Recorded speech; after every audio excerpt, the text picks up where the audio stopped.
ಈಗ ಇಂದಿನ ಪತ್ರಿಕೆಗಳ ಇಣುಕು ನೋಟ. ಇಂದಿನಿಂದ ಶಾಲೆಗಳು ಆರಂಭ, ಮಕ್ಕಳಿಗೆ ಸಿಹಿ ನೀಡಿ ಸ್ವಾಗತಿಸಲು ಶಿಕ್ಷಕರ ಸಿದ್ಧತೆ. ಕೊಡಗಿನಲ್ಲಿ 2 ದಿನ ರಜೆ, ಜೂನ್ 2ರಿಂದ ಆರಂಭ. ರೈತರಿಗೆ ಮುಂಗಾರು ಉರುಗೊರೆ, ಭತ್ತ ಸಹಿತ ಹಲವು ಜಿಲ್ಲೆಗಳ ಕನಿಷ್ಠ ಬೆಂಬಲ ಬೆಲೆ ಹೆಚ್ಚಿಸಿದ ಕೇಂದ್ರ. ಆಧಾರ್ ರೀತಿಯಲ್ಲಿ ಪ್ರತಿ ಮನೆಗೂ ಡಿಜಿಟಲ್ ಐಡಿ, ಕೇಂದ್ರದಿಂದ ವಿಳಾಸ ಗುರುತಿಸಲು 2 ಹೊಸ ಸೇವೆ ಆರಂಭ. Know your digital pin, know your pin code.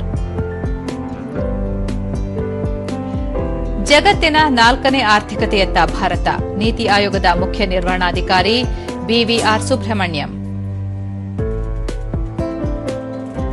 Asian athletics ಮಿಶ್ರ ರಿಲೆಯಲ್ಲಿ ಚಿನ್ನ, 4 ಬೆಳ್ಳಿ ಪದಕ, ಭಾರತಕ್ಕೆ ಮತ್ತೆ ಚಿನ್ನ ಸೇರಿ 6 ಪದಕ. ಇವು ಇಂದಿನ ಪತ್ರಿಕೆಗಳ ಪ್ರಮುಖ ಸುದ್ದಿ. ಉಳಿದಂತೆ ಬಿಎಂಟಿಸಿಯಿಂದ ದಿವ್ಯ ದರ್ಶನ ದೇಗುಲ ಪ್ರವಾಸ, ವಾರಾಂತ್ಯದಲ್ಲಿ ದೇವಸ್ಥಾನಗಳ ಪ್ಯಾಕೇಜ್ ಪ್ರವಾಸ, ₹450 ಕೊಟ್ಟರೆ ಬೆಳಗ್ಗೆಯಿಂದ ಸಂಜೆ ತನಕ 8 ದೇಗುಲಗಳ ವೀಕ್ಷಣೆ.